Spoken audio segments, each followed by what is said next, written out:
Good morning, class. My name is Nathan Wynn, and I'll be your instructor for today.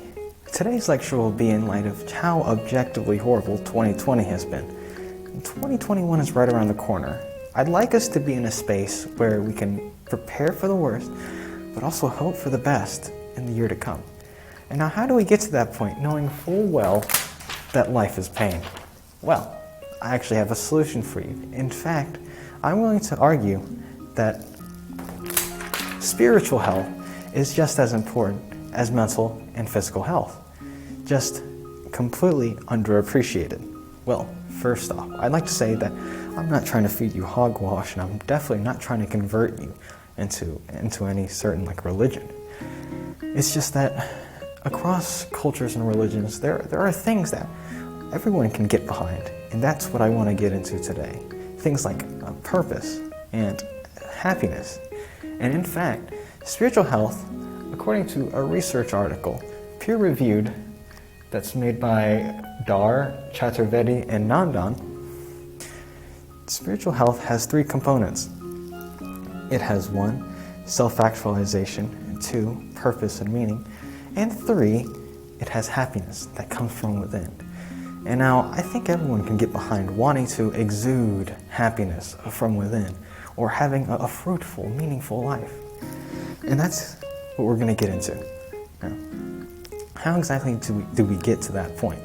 How exactly do we find a way that's healthy and sustainable and that's healthy to get to that point? Now, I have a couple solutions for you. But first, I'd like to talk about purpose. Purpose is the thing that makes life more, digestible. It's the thing that makes it worth it. And it's hard to put into words, especially if I give you a crappy definition like that. So I'll give you an example. Now, this example I got from Dr. Alok Kanoja in his lecture over Dharma, which is a Sanskrit word for duty or purpose. Now, in his example, he proposes the first situation. First situation is a person is pointing a gun at me, or in this case, maybe you. How do we deal with that situation? Well, like most people would do, they would pull a Joseph Joestar and just hightail it out of here. Now, that makes sense. We see a danger, we see pain, and we see a possibility of death. And clearly, we don't want anything to do with that, so we're going to get out of there. Now, the second situation is important. Imagine that there's still the gun, but now with me, I have a child. My child. Look at my child. And that gunman is not pointing at me anymore. The gun is pointing at my child. Now I can't pull a Joseph Joestar and shake the scene this time, right? Because I'd be leaving my child vulnerable. In this situation, I'm going to do what's called Get Down, Mr. President, where I get my child and I do one of these. I get down, Mr. President, and protect them, shield them, and get them away from this pain, from this potential danger and potential death. And why is that? You could say it's a paternal instinct or something. And yeah, that's exactly it. It's a purposely putting yourself in front of this, right? In front of pain. And I'm not saying that the proper situation is to have children. I'm saying to find something that you are so passionate about that you are willing to undergo life. And that is what purpose is. And that could be seen in so many different ways. Music, that starts off as an interest, and then a hobby, and then a career, a full-blown career. In an interview that I watched recently, it was a really good interview between Anthony Fantano and Robin Pecknold, a band member from Fleet Foxes. And they were having this wonderful conversation about how spiritual music is, why music is so important into culture, right? And culture is so important for music as well. So purpose can be found in all sorts of things. But what if you don't know where to find purpose? Well, fortunately, there's a remedy for that. It's called meditation.